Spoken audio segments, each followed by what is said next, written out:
This is going to be hugely exciting, and the track is wet. We knew that weather was going to come into it. We weren't quite expecting it, though, at the start of the race. So who's going to plump for what tyres, and who will be leading down towards the first corner, crucially, as well. Kylian Drumont starts this one on pole position, a legacy of his victory in the sprint race. He's joined on the front row by his countryman, Thomas Leboutelet. Sasaki heads row 2, and he has got Kai de Bruin for company. Unlucky to miss out on a podium here earlier on. Pol Jura heads the third row of the grid, and he's got Valerio Gallo alongside him. Gallo, of course, making good progress, as we said, in that sprint race. Jose Serrano next up in P7, and Takuma Miyazono, who is the favourite in the Predict the Winner campaign, lines up P8 with Adriana Corazza very close behind, and then Angel Inestrosa, the two South Americans, on the penultimate row of the grid. Guy Barbara in 11th position, and rounding it out is Samuel Cardinal, the Canadian. So we know the track is wet, and everybody has decided to start on the intermediate compound of tyre. We're looking at the fact that there's some wet patches, but they're mostly offline here, Jimmy. That seems pretty sensible to me. Yeah, but it does mean if you're going side by side with someone, there are patches of the circuit that your intermediate tyre are not going to be able to deal with. So it's something to think about when overtaken. Also, is that these guys, I can guarantee they practice mostly in the dry. So this is going to be maybe uncharted territory for them. I expect they'll struggle a little bit, but it'll definitely make the racing more entertaining, I think. Certainly will. Well, penny for the thoughts of that man, Kylian Drumont, and what's going to be running through his mind at the moment. Sitting on pole position with his countryman Thomas Leboutelet behind. They put in a great formation in that sprint race, but can they repeat it here in this grand final? They're out of the final corner and coming to the timing line. This, of course, is the all-important race for points for Gran Turismo World Series 2 for the Nations Cup. We drive to the line here at the Red Bull Ring. Weather in play, and 30 laps of action to come. The lights go green, and we go racing for the grand final of the Nations Cup here in Berlin. So Drumont leads them up to turn 1, and then Leboutelet, then Sasaki, but it's turn 3, the first big braking zone. That's the real opportunity for overtaking, and Drumont, of course, does not have the advantage of the slipstream, but he did have the advantage of a nice clean run out of the first corner. Sasaki looks to try and pounce here on Leboutelet. On the brakes we go. It's very close behind there as well. Serrano versus Jura. De Bruyn's into the side of Sasaki as well. That's going to drop Sasaki down a few places, and Gallo is now through on his inside as well as Pol Jura. So 2 places lost in the space of 1 corner there for Takuma Sasaki. Not the start of the race he'll have wanted. Gallo, meanwhile, is on the inside of Jura and looks like he's made it stick down into turn 5. Serrano versus Miyazono side by side in the background. Action everywhere you look on the start of this race. Yeah, 3 places now lost for Sasaki. Gallo up 2, Kai de Bruin up 1 now. I'm sure the stewards will be having a little look at that one. It's quite an aggressive move there. Serrano now getting by Sasaki. That's 4 places lost for the Japanese driver, and now he's back with his countryman Takuma Miyazono. A terrible start there for the Japanese driver, but it just goes to show that qualifying doesn't always guarantee you a good start to the race. On board now, Sasaki, and look, he's that far back from where he started. You can see the spray being kicked up on the cars in front. Does hamper visibility a little bit, but not too much, enough to still see where you're going. But onto lap 2 now, and the driver's using all the curb on the exit there, so confident to do that on this intermediate tyre, but got to be careful because they might still find a wet patch yet. Yep, Corazza's lost a couple of places from where he started. Gallo was the big winner on the opening lap. He made up 2 positions into P4. Into the braking zone of turn 3 we go. The closing speed there always makes me wince a little bit because they absolutely slam it on the anchors and just about get it stopped before making contact with the other drivers. Now Jura and Serrano, they're in formation here in 5th and 6th position. Can the 2 Spaniards, who of course I remind you were the top 2 finishers in the reverse order of where they are now in the first World Series event back in June. So Serrano and Jura with a lot of work to do in 6th and 5th place there respectively. Kai de Bruin meanwhile up into 3rd, but we know that incident on the first lap at the moment is under investigation. Yeah, we'll see what the stewards say on that one, but meanwhile it's Drumont, Leboutelet, de Bruin. Drumont, but here's a replay. Didn't see this one. This is Corazza on board, P9 currently. On the brakes, and back. Yeah, punts the back of Miyazono there, and Guy Barbara in contact. I mean, he drove in the back of him.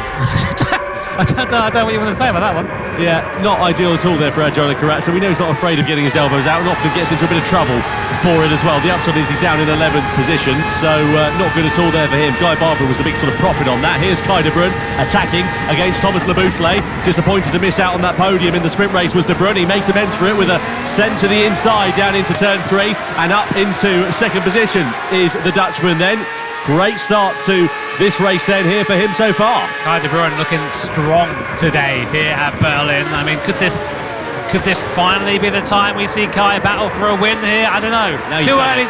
Now you've done it. I've probably jinxed it, but yeah, on lap 3 of a 30 lap race, is that what you call it? Well, look, we're on lap 3, Jimmy, but I have to say, look at the circuit. You can see a few dry lines sort of just beginning to start appearing there, and I'm interested to see how much the spray is going to start to dissipate over the course of this one, because if there's no active rain falling, of course, these intermediate tyres, they're working all right here so far, but when's the crossover point going to come where you're going to think about dry tyres? There we are, look at the crossover lap times. Where are we now in terms of them? We're 113s, we're not too far away from that dry tyre, really. Yeah, we're about there, so basically it's just who wants to blink first, because one, the tyre's got to come up, and two, the racetrack becomes a lot narrower when you go onto that soft tyre, because if you even touch a wet patch, you get, I speak from experience, you go flying off into the undergrowth. So no further action there from the start of the race. So Kai de Bruyne second place, and now they're catching Kylian Drumont. And look at Valerio Gallo, he's bringing himself right into the picture here then as well. Corazza, Barbara and Miyazono are under investigation for that first corner skirmish that we saw a few moments ago. But now you've got 3 drivers lining astern. Oh, was there a bit of contact there between Labuschagne and De Bruyne down into turn 4?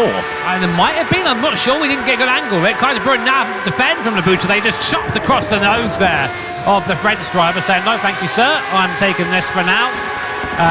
But yeah, might have been a smattering of contact, but I'm sure. So in the midfield, we're just behind this man, we have the Spanish Euro and Serrano. Gallo there moving offline, maybe to try and break the toe, maybe to try and cool the tyres down, because it looks like you can see now a dry line forming. So we are getting to the point now, I think, where they'll be starting to consider the idea of the soft compounder tyre. I wonder who's going to blink first. Well, that's all well and good, but look at the clouds overhead. I mean, some of them are looking still pretty dark in the distance there, aren't they? Oh, De Bruyne's wide out of turn 1, isn't he, here? That's going to put Labuschagne right on his rear wing, and also allow an opportunity for Valerio Gallo as we come into turn 3. So into the braking zone we go. Labuschagne's got the inside line. Gallo's got the momentum, but no room to use it. Oh, and a biff into the back there as Jura, sort of half-season opportunity, but makes a bit of a meal of his braking and has to back out of it and just allow Gallo an opportunity to hold on to that 4th place. Yeah, a bit clumsy by Jura there, just sort of running into the back of Gallo. There's nowhere to go there, run into the back of him. So I don't think there'll be a penalty or anything, but just maybe a little warning from the stewards saying, come on, keep it clean. We've got a long race to go, yeah, boys, so don't be shunting each other on lap 5. Kai de Bruyne falling back a little bit from Drumont after that mistake at T1, but it just goes to show how narrow the margins are. Again, the sideways moment for Kai de Bruyne. He's really struggling now on these inters. Maybe he's burned them up. I was just about to say, that way. Yeah, I was overheating the tyres now then here. I mean, in terms of the tyre wear, they're all about sort of the same. Oh, Labuschagne's the first driver to blink, so P3, Labuschagne's come in. We were asking that at the end of the last lap, and at the end of this one, Labuschagne's come in. He's going to stick a set of, surely, soft tyres on, because if the rain is going to be set to come down later on, if you stuck anything other than softs on, you'd be a bit of a wally, to be honest with you. Onto the soft he goes. Labuschagné out and into the circuit, but where's he going to emerge? Well, I don't understand though, surely. If you're like Cardinal and Estroza, Corazza, you take a punt too. You go for it, because you're not going to catch up on speed at that point. But I would love to see how Labuschagne handles this as Gallo comes under attack from Jura. Jura up the inside, Serrano's going to follow him through. They come 2 at a time to the Spaniards, and there comes Jura. Can Serrano make it through as well, using the draft of Jura, who pulls across to help his compatriot? That's teamwork there. These guys are working together. I love that. And Sasaki's there sort of lurking in the background here, isn't he, after the challenging start that the Japanese driver has had to this race. I really am not sure what's going on with Takuma Miyazono at the moment, by the way. We're used to seeing him up the sharp end pretty consistently throughout this one. And, normally we see him doing a bit of a different strategy, so it would be a bit all over the place. But, here in these conditions, you have no choice but to be on the tyres that you're on, really. He's not made much of an impression at all here tonight. No, not really. Just maybe not gelling. He's been very busy. He's driving real life now in the NLS and Nürburgring Langstrecke series. And might I say, by the way, fastest Sector 2 by Thomas Laboutelet. So soft tyres are the way to go. There we go. Serrano and Barbara ready to take profit of that one. They've listened to the advice. Now, the question is, have they chosen the right time? Because look, the dry line, very much prominent here. You can see it's pretty slick still, though, offline. You've got to be quite careful, because you dive to the inside, even though you've got those slick tyres on in particular, and you're sending it through, you're not going to get the car stopped because you're just going to have no grip coming into the braking zone. On the intermediate tyres, you might be all right if you've got enough rubber left underneath you and you've not burned them up. But this is the problem. All the while they're on this drying circuit, they're going to be slower than the soft shell runners who are just going to be closing that gap down, even though they're at the back of the field. Lap times are falling, Tom. 14, 15 second, 1:15 some people there from the 1:13 from earlier on. These intermediate tyres are just falling apart. They've got to get onto a soft tyre. The Boutelet, I think, has called it well, because we'll see how he is through that middle sector, what his lap time is. He's not set a full lap time yet without a outlap. So we've got 1:13.0 to beat. I won't be surprised to see him dip into the 12s here, and he'll be the overall leader when they all pit. No doubt about it. Now, do the top two come into the pit lane and blink at the other? They have to. Yeah, no worries. So, Ura in there as well. Gallo surely is going to follow them. I just reckon we're going to see a flying formation with everybody else coming into the box, because any longer on that one, and you just be a bit of a fool, really.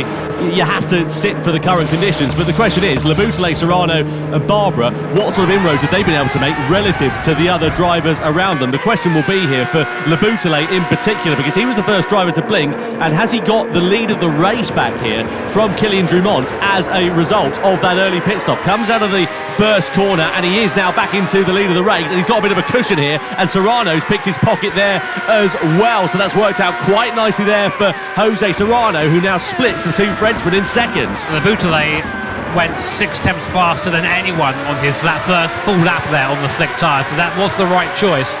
I'd say maybe they all boxed a little bit too late. It was a bit of a gamble by Laboutelet, but it did pay off. It's put him at the front of the pack now, and everybody else who sort of followed suit. Serrano boxed early as well, has moved to a few places, so that was the right choice to do that.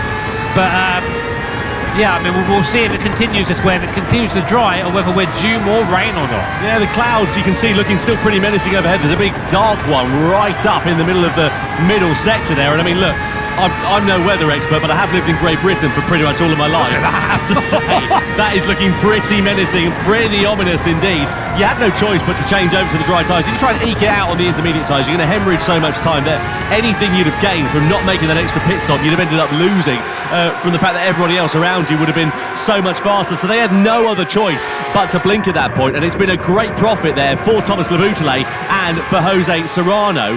And let's see now what happens with the weather. If it starts to fall in a light intensity, they might be all right if they can keep heat into the tyres. But if it's an absolute deluge, intermediates or wet, have got to be the only way to go. And do you blink early? Do you chance it and hope that it'll dry up and then wait till later? It's a proper gamble, a proper guessing game that no one really knows how to work out. You've got to just drive to the conditions at this point. It is dry, the dry tyre is fast, just stay on that tyre. I mean, you can't just go, oh, it looks a bit cloudy out, I'm going to switch to the wet. You'll just lose all your time you've gained. But you can see out there, it is slippery. It's not full slick conditions yet. There is a dry line, yes, but there's also a lot of wet on the circuit still. And if you catch that in this car, the crash happens so quickly you don't even realise what's happened. You're already in the wall. So right now the Boutelet Serrano handling at the best. Now 1-2 Serrano, again, from someone who seemed a bit anonymous in the sprint race, is just doing what he does, climbing up the field, and is now looking at the back of the leader and gaining. Can we see another win maybe for Jose Serrano today? It's anybody's game at this point. Yeah, Jose Serrano has absolutely come alive here in this grand final. He's got the overspeed. First corner, not really the place you're going to be making a pass. Needs to hope that he gets a strong exit out of there, but has a bit of a slide actually on the curb there. Laboutelet gets great attraction, and that just denies an opportunity for Serrano to try and launch an attack into turn 3. No dive bombs into there, not at this stage of the race. We're only 1/3 through out of the race distance, but look at how dark that cloud is looking overhead. Look at how ominous it is here at the Red Bull Ring. And now Serrano closer than ever before on Thomas Laboutelet, who goes for a sort of half defensive line down that back straight, but holds on to the race lead coming into 4. No, he's at the back of this little train. It's Guy Barbara. He's managed to bring himself back up from pretty much the back of the grid up to P7 now, only a couple of seconds off the lead. I mean, it is the back of his train, but he's there. If there's a mistake, he will be there to capitalise. So good performance so far from the Australian driver. Again, we see this every time. He makes a mistake, comes back through, and then finishes pretty high, but could have done better if he qualified well. It's just, he needs to get that qualifying sorted, I think. Yeah, that was his Achilles heel, you know. He sort of put him on the back foot courtesy of the fact that he started right down the field in the sprint race. Look at the live points rankings.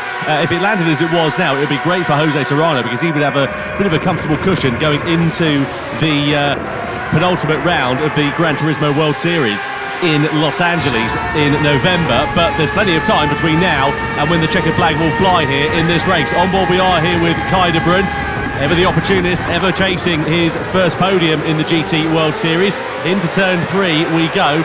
And such is the legacy of the race that we've had here for this one, that we haven't really had any breakaway battles, no divergence on soft, medium or hard compounds or strategies. That's why we're on lap 11 and you've got, 6 or 7 drivers all separated by a second or so effectively out on track. Yeah, I mean, it is that close right now, and it will continue to be that close until the checkered flag falls, I imagine, as we keep watching Jose Serrano. The thing is, if you make a move, you just open yourself up to attack from somewhere else, so you really have to make sure you are 100% sure you want to do that. You've got to be decisive. Gallo right now, they're looking onto the wet line. I always get a bit scared when they do that, but yeah, they managed to seem to make the tyre work even whilst dousing it in water. So here we are then. Look, the top 6, that's 6 drivers there in that frame. They're there. So close right now. Yeah, exactly. And the thing is, they're all sort of keeping their powder dry. I mean, they're looking a bit scrappy coming down this start-finish race, thinking about a bit of a move, but no one's really doing a big send to the inside at the moment. They know it's a long race. They know that the likelihood is, I mean, look, in the background there, it all looks nice and calm and cool in terms of the weather, but Inestrosa has just come into the pit lane at the end of lap 12. Is he going to do a bit of an alternate strategy? He's gone to the intermediate tyre. I mean, I haven't seen these spots of rain, unless there's a couple of spots coming on the sort of front canopy of that Red Bull X 2019. But I mean, look, Inestrosa, he's so far down the order. Trying something different is, it's something, isn't it? But why? If the track's bone dry, well, that's why. The weather radar, I suppose, he's probably looking at. Yeah, but like right now, it is still slick tyres. It's what I mean. Like you can't. For this, you can't go, right, I'm going to think in 7D. Like, right, it will rain. I say that kind of Bruyne runs into the back. What happened there? Serrano's slow. Still slow. I think Kai's looking a bit puzzled too. Yeah, I think basically what happened is Serrano must have had a moment there and he's just backed the rest of them up then, didn't it, here? Drumont's got a warning there. Maybe that was it. He just for a collision. Just nipped it maybe and slowed them all down. Kai de Bruyne now right on the back of the Frenchman's X 2019. Nothing really to do here. I don't see any rain, Tom. I mean, on the radar there's nothing on the canopy. And again, in real life, you don't box until the slicks can't take it anymore. Yeah, you're not at the crossover point, no doubt about it. The thing is, the rain coming down on the canopy, fine, looks particularly spectacular as we see Drumont versus Serrano side by side into turn 3. Serrano holds firm, but runs a bit deep actually on the apex, and that might allow Drumont to close up onto the exit of the corner. Goes off onto the sort of wetter part of the circuit here and down in towards turn 4. He's got the inside line, but has he got the grip under braking? He has. Drumont is through, and on the inside of Jose Serrano. Oh, look at that for Kai de Bruyne. Beautiful. On the inside, the door was open, and Kai de Bruyne gladly walked through it. You don't have to ask him, do you? He always say, all right, okay, I'll take that. Thank you very much. Any opportunity. And Kai is on it. I've got to admire that driving style. Super aggressive, super opportunistic, and up to P3 now. He's like a Jack Russell, isn't he, Kai de Bruyne? He's sort of, yapping away at your heels and then out over your shoulder. It's just sort of a very tall Jack Russell. Very tall Jack Russell indeed. Well, he is Dutch. Yeah, I mean, that's unfair. So, look, Inestrosa, just to finish that thought, by the way, he's 22 seconds off the back, but exactly as you say, all the while you're keeping heat in those slick tyres, there's no need to change over to the intermediates because you're just not putting, you're not running out of grip or anything like that. And I start to get his point, but now look at the weather radar. It's changed back to slick, so unless he's just going to tippy-toe round, but, you've got to keep a level of pace up. You've got to ignore that radar. Obviously it gives you an idea of what's coming, but you are there. You are the best place, the best person to determine what tyres you've got to be on. That's what they always say to me on the radio when we're racing around the North Side. They say, you tell us. And just saying, oh, but the radar says, yeah, but it's bone dry. Don't go onto a wet tyre. Look, he was 3 seconds slower than that, Inestrosa. Any advantage he might have gained is already gone. He's losing time every lap now. I always remember, do you remember the 2009 Malaysian Grand Prix? Particularly weird sort of thing to get into, I know. But it was a race that was affected by rain. It ended up not going the full race distance, but there was a strategy there where Ferrari went onto the wet tyres on a bone-dry circuit. Anyway, get away from that diversion because, look, everybody else is now coming in. They've got to be coming in for intermediate tyres, surely. So the top 3, Labouchelet, Drumont and de Bruyne, have all come into the pit lane. They've gone for intermediate tyres. Serrano, Ura, etc. have all stayed out here. Now, are they going to take advantage? Lap times, they're in the 1:11. They're easily slick times last time around. Unless they're expecting an absolute deluge on this lap, I don't know. Is that the right call? It's not raining, boys. What's going on? I'm sitting here like wondering. I mean, maybe they can see something we can't. I mean, but again, I can see there is. We have a weather radar here. I mean, hopefully we can show you guys on screen as well, so we can see that here is the weather radar. We can see that there is some rain coming, but can you see rain now? No! What's going on? Oh, Le Bousselet and De Bruyne there. So De Bruyne's managed to take profit of that one. So he's now ahead of the two Frenchmen. Of course, Le Bousselet, just to remind you, was in the race lead prior to this one. So, is this the effective race lead, or is now this the time for Jose Serrano Pol Jura to start coming to the fore? Now there is the rain on the canopy for the first time. But of course, they've waited a lap later. They'll have been pumping in set times. They're going around another time. So they're thinking, we're nowhere near the crossover point, but are they going to be waiting that little bit too long? Because now the rain's coming down at a heavier intensity here. Miyazono and Karatza subsequently have blinked at the end of lap 16. They've decided they're going for intermediates. They're just going to risk it, I think, and try and save the pit stop. If you can do that and hang it out, you save a pit stop. I was speaking to our co-commentator Florian Strauss. No, it's the wrong choice. Look at this. It is definitely the wrong choice. The slick tyres have nothing. But then again, that the rain is almost stopped again. Maybe it's drier at this point of the circuit. Of course, the rain moves over the track, so not all of it is wet at once. Just to give some clarification for the audience, by the way, the weather radar, when it's a light blue, that's sort of a light rain. When it gets to dark blue, that's a heavy rain. When it's green, duck and find cover and get a boat with 2 oars rather than a Red Bull X 2019 with wet tyres, to be honest with you, is probably the best solution.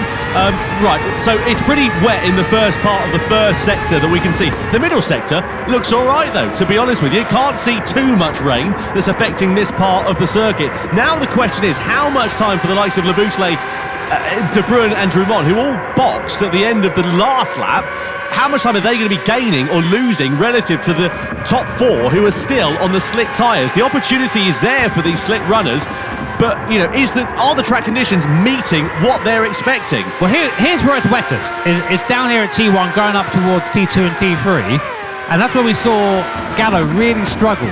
But let's have a look now as they come through. It looks like it's dry.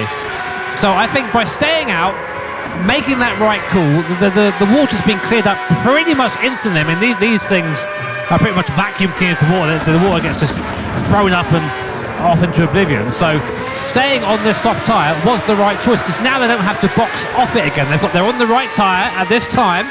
If it does continue to rain, then you come in a box. But I think braving that out was the right choice, and only 4 cars have done that. Serrano, Jura, Gallo and Guy Barbara. But Drummond has just lost a place to Takuma Sasaki, who's braved it out on the soft compactor tyre and is now taking profit of those runners who went for the intermediate tyres in this middle stint of the race, and now they're hemorrhaging time relative to those around. I mean, like lap times wise, last time around, Jose Serrano on the soft tyres, 1:16.6. Le Bousselet was a 1:13, but this time it's going to be surely the converse of that, because the rain has stopped and the track conditions are falling back. Or is it though? I say that, now the top 3 are coming into the pits. Is Guy Barbara going to follow them in, or is he going to go bold with the strategy? No, he comes in as well. He's following the leaders because he's now gained track position pretty much from right at the back of the field. So they're going on to the intermediate tyres about 2 laps later than the top 3. So now let's see how this is ebb and flowed. Don't forget, Le Bousselet and Drummond were at the front of this race along with Serrano prior to the pit stops. Now with the reverse of that, it's Le Bousselet, De Bruyne and Drummond who lead this race, with Serrano in 4th. Karatza's up to 5th position here, and Jura is down to 6th place. So those who did pit earlier for those intermediate tyres ultimately have managed to take profit of that. See a lot of confused faces in the audience. Don't worry, us too. We're trying to work it out as we go at the moment. But what I would love to see now is that weather radar, because guess what? Rain's here once again, but there are people out there on significantly newer intermediate tyres than the rest. So have to wonder if they just saw this coming, because you can only go so far out of the weather radar. You can't go too far, but that cloud looks ominous. The Bousselet, De Bruyne and Drummond 1, 2, 3. Serrano 4th as well. Really, and that pack who stayed out, who braved it, actually lost out, which I don't see how that makes sense. My brain can't get around that. So I kind of get what you're saying, but yeah, look, it's difficult. I mean, look at the sky. It's like a British summer's day, this. It's dark on one part of it, and look at the rain now. It's coming down in a very heavy intensity, heavier than we've seen it over the course of this one. Now, the question is, how long are these intermediate tyres going to hold up? And those who pitted earlier on, of course, their intermediate tyres are going to be a lot more worn than those who pitted 2 laps later, because the track wasn't wet enough at the time. They were burning up, they were overheating those intermediate tyres. So if you're on the inters now, fine, have you got the grip underneath you because you might have burnt those tyres out a bit sooner, or are you going to still have the grip underneath you because the rain might be falling heavier? And of course, bear in mind, the way that intermediate tyres wear is you basically burn the tread away. So if it gets wetter, you lose the ability to move the water in the same way you would with a fresh intermediate tyre. So you start getting into a lot of levels of thinking here, trying to work out what is the best way to do it. And the thing is, in real life racing, you will have a team on the end of your radio telling you what the best opportunity is. Look at the tyres. They've got to do it all themselves. Look at the tyres there. So you can see the top 3 who pitted earlier for the intermediate tyres. Their tyres are significantly more warm relative to the likes of Serrano and Gallo and Ura. Ura, meanwhile, has just lost a place to Valerio Gallo, who's made a overtake on Ura for 6th position. But, yeah, so you can see that those who pitted later on, of course, have got more tyre left, as you would begin to expect. Now Le Boutelet is challenging with De Bruyne. Side by side we go. Le Boutelet still holds firm in the race lead as De Bruyne sort of had a half look to the inside going down the start-finish straight, but couldn't quite make it stick. So we're 2/3 done here in this race. We're on board here with Drumont, spray being thrown in front of him effectively from the cars, and we head into the braking zone of turn 3. So this is your battle for the race lead, but how is this one going to ebb and flow in terms of the weather? I mean, look at the sky. It looks pretty clear, pretty okay. Kyle Brewin got the run on the Buta there on the outside, better off the exit, just came off the racing line. Good launch there, looking around the outside. Can he make it stick on the Frenchman? He can. Right around the outside goes Kyle Brewin, back up into the lead of the race. Really nice move there by the Dutch driver. But as you say, Tom, I mean, like we haven't got a weather radar here on screen right now, so I can't tell you what's coming and what isn't. But the skies look good.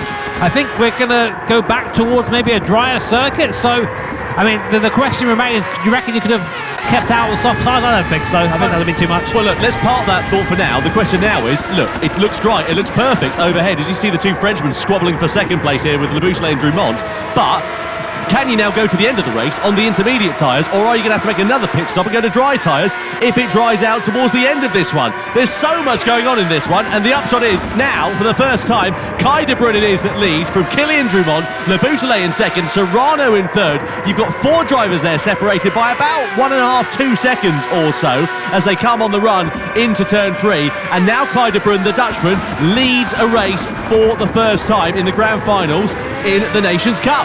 What an introduction there to Dunlops, to this series. Pretty much all that tyres being used at once in this race. Cool to see. But now, yeah, as you say, it's a matter of how long until the track dries out again. We said crossover time.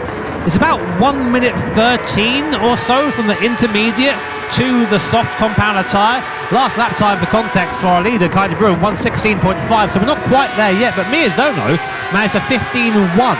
So the time is there.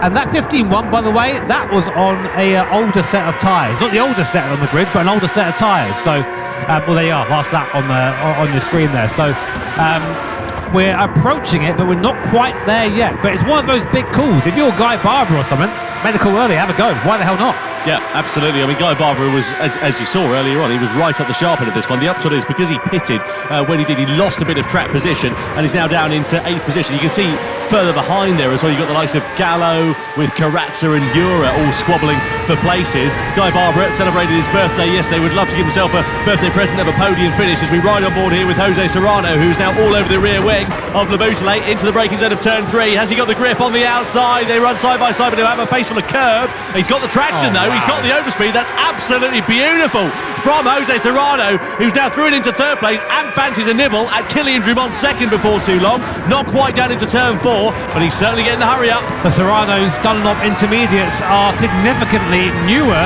than Drumont's and De Bruyne's in front. That might play into this race. I've just seen our radar we have on our screen here. There is still a little bit of rain left, but after that, it seems to be, that's it, dry. So I feel as if we're going to be going back to soft tyres at some point in this race. When, though, that's up to the drivers. And Serrano now is right on the back of Drummond. Is he going to go for a move? He's got so much more speed right now than the drivers in front of him. Has Serrano played a blinder here? I mean, I wouldn't put it past him. This guy is a past winner, won last time out in London, is a Nations Cup champion from 2023 in the team format. Never count him out. Do you know what this race reminds me of? Do you remember World Series 2 in Prague last year? Hengse versus Badima. Oh, De Bruyne, by the way, was just a little bit wide over the curb there. Drummond, I beg your pardon. That might have cost him a bit of drive coming in towards turn 3 and allow Serrano to attack.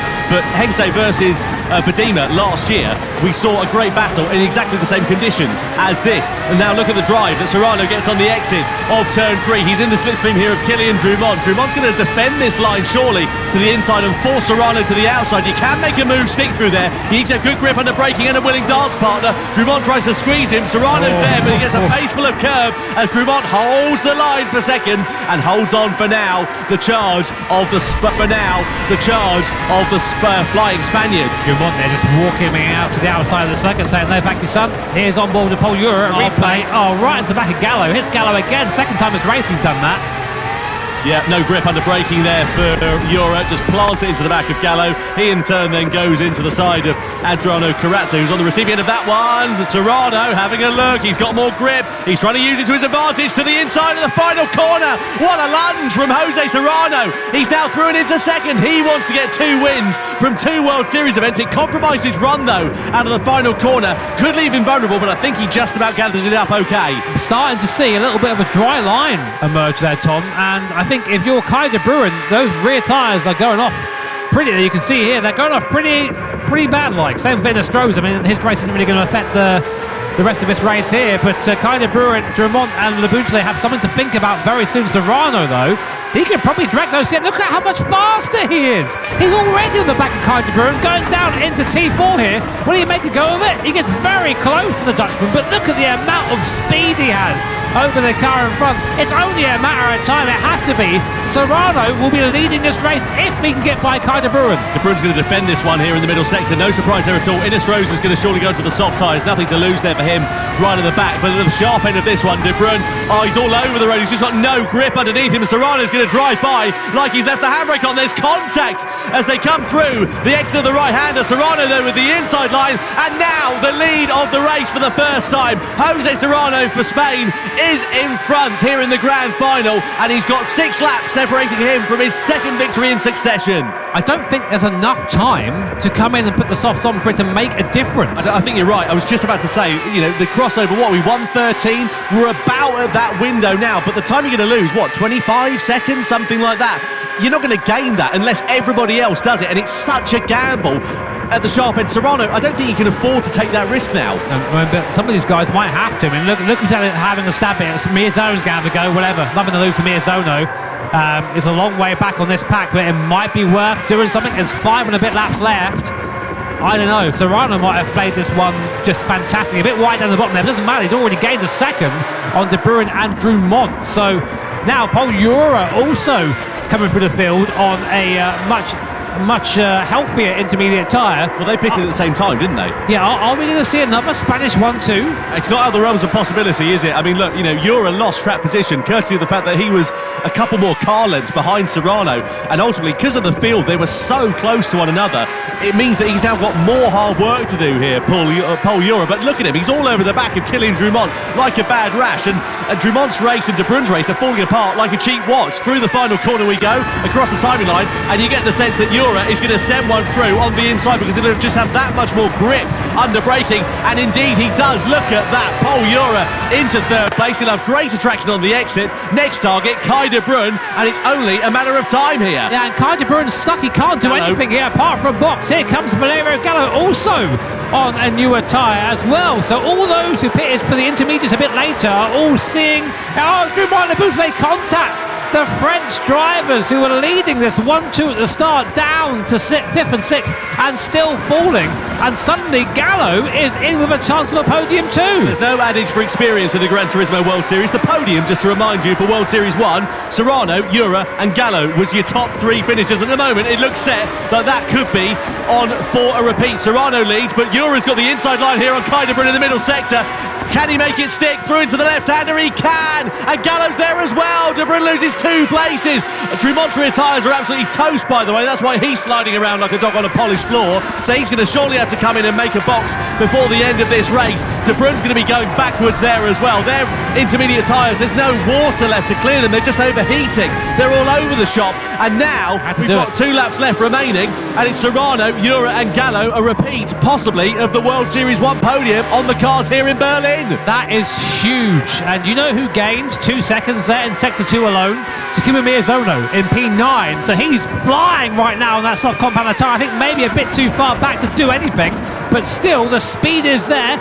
Who knows? Well, look who the big winners are in that one. Guy Barbara, I know he's just picked up a 2-second penalty. Sasaki as well also made ground because they pitted at the same time as the 3 who are now in the top 3 positions here of this race. And I tell you what, Jimmy, it's not over in the battle for these podium places because Gallo, he needs as many points as he can. He's 3rd in the championship at the moment. If he can get one over of Ura, that will be enough to promote him up into 2nd in the championship, I reckon. You'll never ever go. Last lap there. Look who's the fastest on circuit right now. It's Takuma Miyazono, 1:12.1, but only 1.1 seconds faster than Serrano. Not quick enough, I think, to make that gap to the front, but quick enough to maybe challenge for a couple more positions. Meanwhile, Ura and Gallo going at it on his intermediate tyres, wearing more and more.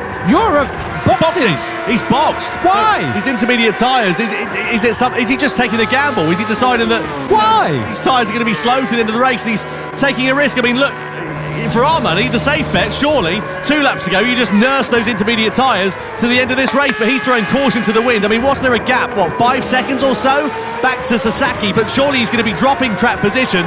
Let's see where he comes out of the pit lane here, Pol Ura. He's going to have the mother and father of all jobs now to do this in the last 2 laps of this race. The upshot is, though, Serrano has to play this one safe. He's got no choice. He's backed into a corner, and he's now just got to drive this one as best he can. Barbara versus De Bruyne, meanwhile. De Bruyne's still stuffing it out on the intermediate tyres, but he's going to fall down like a stone.